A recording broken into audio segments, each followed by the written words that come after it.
Now in this question we have to find the value of x plus y. तो आपको इसमें पूरा पूरा सॉल्व नहीं करना है, मतलब कि आप इस 2 का मल्टीप्लाई सारे के सारे एलिमेंट्स में नहीं करेंगे, आप केवल उसी को यूज़ करेंगे। वैसे तो 2 छोटा है, लेकिन अगर कोई बड़ा एलिमेंट होगा तो सब में हम मल्टीप्लाई नहीं करेंगे। मतलब यहाँ 2x आएगा, यहाँ 2y माइनस 6 आएगा, बाकी का क्या चल रहा है हमें मतलब नहीं है। हम सारी मैट्रिक्स में, क्योंकि शॉर्ट में करना है तो हम इन्हीं को लिखेंगे। यहाँ 3 है, यहाँ 2 है, और फाइनली यहाँ पे 7 है, यहाँ पे 14 है। हमने हर मैट्रिक्स के डायगोनल एलिमेंट लिख लिए।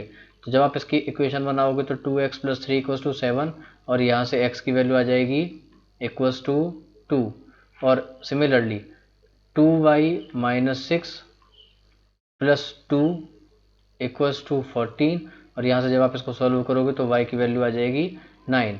तो यहाँ से आप जब x प्लस वाई की वैल्यू निकालोगे तो आंसर आ जाएगा 2 प्लस 9 इक्वल्स टू 11, मतलब कि A part is the correct. Come on the next question. Next question आपसे कहता है कि the line y x plus 1 is a tangent to the curve. तो उसने कहा हुआ है कि आपके पास एक कर्व है, और ये वाला कर्व है Y square equals to 4x। ये Y square equals to 4x है, और इस पर कोई एक लाइन है जो कि y equals to x plus 1 कुछ ऐसे करके लाइन जा रही है। तो वो पूछना चाहता है कि ये वाला जो पॉइंट है वो पॉइंट कौन सा होगा जिसपे कि ये लाइन इसका टेंजेंट होगी, मतलब कि पॉइंट ऑफ कॉन्टैक्ट हमें निकालना है। तो यहाँ से सबसे पहले जो लाइन हमें गिवन है वो है y equals to x plus 1, और अगर हमें कोई भी लाइन गिवन होती है तो ये हमें पता होना चाहिए कि अगर ये लाइन एम एक्स प्लस सी की फॉर्म की है तो यहाँ से जो m का आंसर है वो 1 के इक्वल ही आएगा। ये पहला पार्ट कंप्लीट हुआ। दूसरा, आपको Y square equals to 4x दिया हुआ है।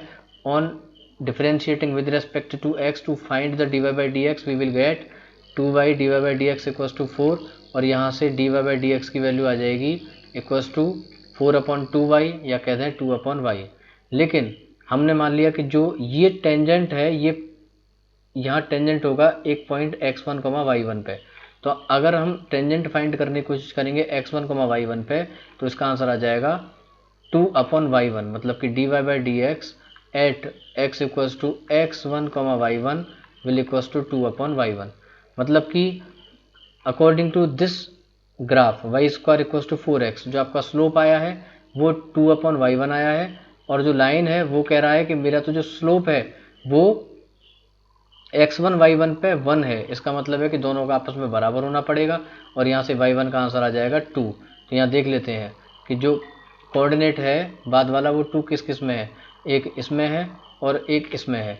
अब हम इस 2 को पुट कर देंगे x की वैल्यू फाइंड करने के लिए किसी भी एक इक्वेशन में, चाहे तो इस वाली में पुट कर दीजिए और चाहे तो इस वाली में पुट कर दीजिए। हम पुट कर देते हैं तो 2 इक्वल्स टू एक्स प्लस 1, और यहाँ से x का आंसर आ जाएगा केवल प्लस का 1। तो आपका आंसर आ जाएगा x, x1, y1, या कह सकते हैं 1, 2, मतलब आपका आंसर आ चुका है ए वाला पार्ट। तो इसका आंसर हो गया A. Next question, the domain of the function cos inverse 2x minus 1।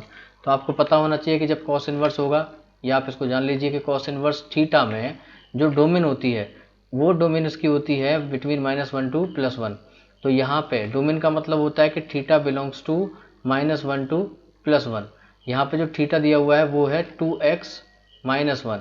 आपके पास क्वेश्चन है cos inverse 2x minus 1 and you have to find the domain. तो डोमेन का मतलब हो गया कि जो 2x माइनस 1 है इसकी वैल्यू बिटवीन -1 टू +1 के बीच में बिलोंग करनी चाहिए, और जो ब्रैकेट होगा वो आपका क्लोज्ड है, मतलब कि इंक्लूडिंग -1 एंड +1। यहाँ से दोनों तरफ हमने 1 को ऐड कर दिया तो ये भी आपका 1 + 1 2 हो जाएगा, और यहाँ पे प्लस का 1 ऐड किया तो यहाँ 0 हो जाएगा। 0 यहाँ हो गया 2x, यहाँ हो गया 2। अब तीनों में 2 से डिवाइड कर दोगे तो 0/2 ये हो जाएगा 2x/2, और यहाँ पे हो जाएगा 2/2। आपका आंसर आ गया 0, यहाँ आंसर आ गया x, और यहाँ पे आंसर आ गया आपका 1।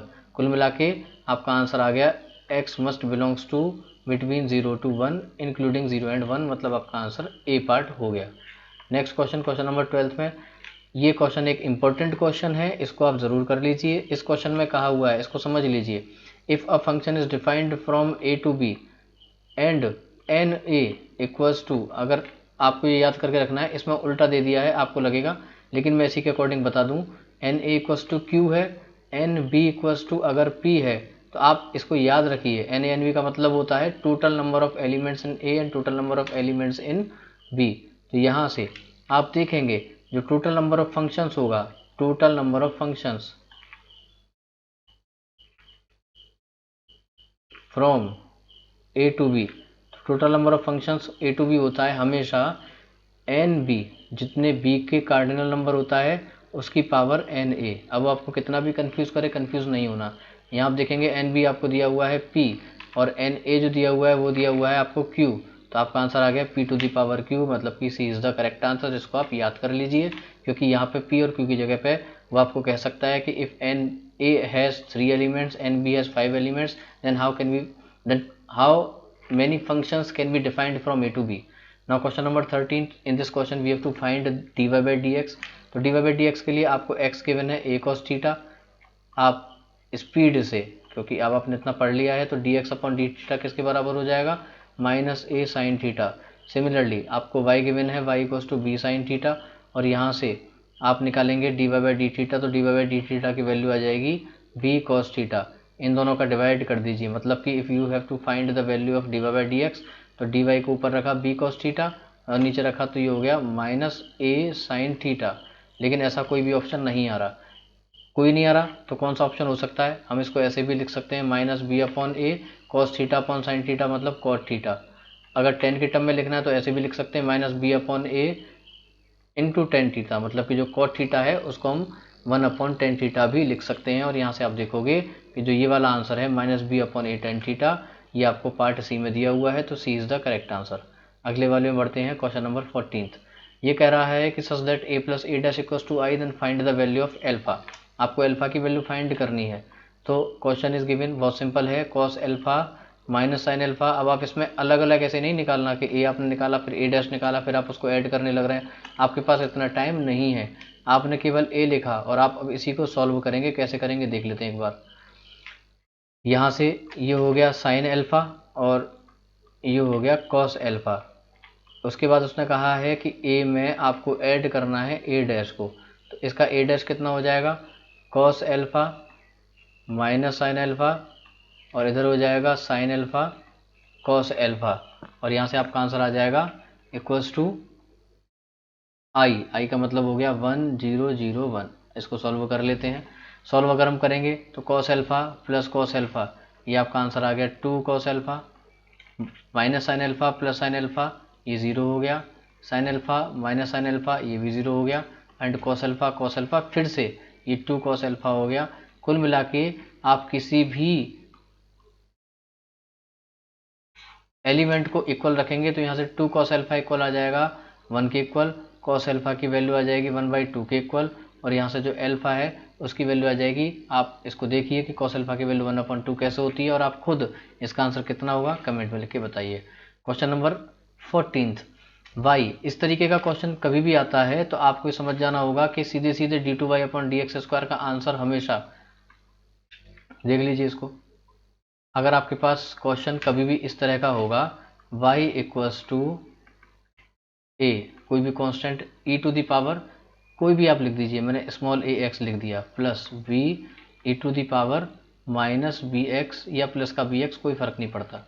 यहाँ से जब आप y डबल डैश निकालेंगे तो हर बार जो आपका आंसर होगा, सॉरी ये सेम होना चाहिए, माइनस ए एक्स, तो आपका आंसर यहाँ ए स्क्वायर वाई ही आएगा हमेशा। कैसे आएगा इसको आप सॉल्व भी या अपने आप प्रूव भी कर सकते हैं। तो यहाँ पे y उसने दे दिया है a e to the power 5x plus b e to the power minus 5x। जैसे ही आप y डैश निकालेंगे तो ये आपका आ जाएगा a या 5a E to the power 5x, और ये आ जाएगा minus 5 b e to the power minus 5x। आप फिर से इसका डबल डैश निकालिए तो आपका आंसर आ जाएगा 25 या 5 स्क्वायर, कुछ भी लिख दीजिए, मैं लिख देता हूँ 5 square a e to the power 5x, और सिमिलरली यहाँ पे आ जाएगा minus 5 square b e to the power minus 5x। साफ साफ पता चल रहा है कि 5 स्क्वायर कॉमन आते ही अंदर आपके पास जो भी क्वांटिटी बचेगी वो क्वांटिटी आपके इक्वल है y के, मतलब कि आपका आंसर आ चुका है 5 स्क्वायर मतलब 25 y डबल डैश। तो ये वाली कंडीशन कहाँ बन रही है, ये बन रही है इसमें, तो A part is the correct answer. Question number 16 पे आते हैं। ये क्वेश्चन इतना इंपॉर्टेंट है कि आप लगभग आपने जितने भी एग्जाम्स या क्वेश्चन पेपर अभी तक देखे होंगे सब में इस तरीके का क्वेश्चन जरूर आता है, जहाँ पे ये एक प्रॉपर्टी है पॉइंट 2 की, और बाद में भी है, लेकिन पॉइंट 2 आपके सिलेबस से एक